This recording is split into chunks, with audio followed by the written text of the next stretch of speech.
പാറമടകൾക്ക് തമിഴ്നാട് സർക്കാർ pass നൽകാതായതോടെ ഹൈറേഞ്ചിലെ crusher യൂണിറ്റുകളും യാർഡുകളും കാലിയായ അവസ്ഥയിലായി. തമിഴ്നാട്ടിലെ ക്വാറികളിൽ കൊണ്ടൂർ ഡ്രോൺ സർവേകൾ നടക്കുന്നതിനാലാണ് ഏതാനും ആഴ്ചകളായി പാസ് നൽകാത്തതെന്നാണ് വിവരം.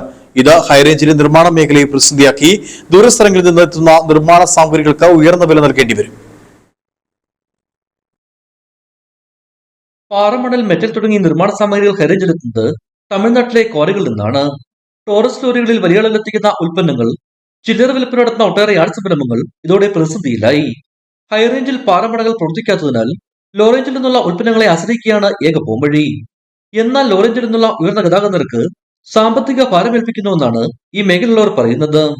ദൂരസ്ഥലങ്ങളിലെത്തുന്ന നിർമ്മാണ സാമഗ്രികൾക്ക് ഉയർന്ന വില നൽകേണ്ടതിനാൽ ഹൈറേഞ്ചിൽ നിർമ്മാണ മേഖല കടുത്ത സാമ്പത്തിക പ്രതിസന്ധിയിലാണ്. ഇതിനു പുറമെയാണ് നിലവിലെ ക്ഷാമം.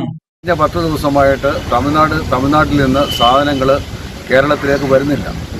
കേരളത്തിലേക്ക് മെറ്റീരിയൽസ് കൊണ്ടുവരാനുള്ള ട്രാൻസ്ഫർ പാസ് തമിഴ്നാട് ഗവൺമെൻറ് നിർത്തലാക്കിയിരിക്കുക. ഇതുമൂലം ഹൈറേഞ്ച് മേഖലയിലെ നിർമ്മാണ പ്രവർത്തനങ്ങളെല്ലാം നിലച്ചിരിക്കുക. ഹൈറേഞ്ച് മേഖലയിൽ നിർമ്മാണ പ്രവർത്തനങ്ങൾ നടക്കണമെന്നുണ്ടെങ്കിൽ ഇനിയും തൊടുപുഴ പോലെയുള്ള സ്ഥലങ്ങളിൽ നിന്ന് സാധനം ഇവിടെ എത്തിയാൽ മാത്രമേ നിർമ്മാണ പ്രവർത്തനങ്ങൾ നടക്കുകയുള്ളൂ. അപ്പോൾ ഇപ്പോൾ ഉള്ളതിനേക്കാൾ 10 മടങ്ങ് ഈ മെറ്റീരിയൽസിനെല്ലാം വില വർദ്ധിക്കുന്ന ഒരു സാഹചര്യമാണ് നിലവിലുള്ളത്.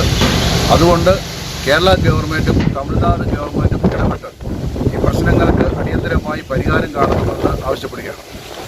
ഒട്ടേറെ പാറമടകൾ പ്രവർത്തിച്ചിരുന്ന ഹൈറേഞ്ചിൽ നിലവിൽ ഏതാനും ചില മടകൾ മാത്രമാണ് പ്രവർത്തനം തുടരുന്നത്.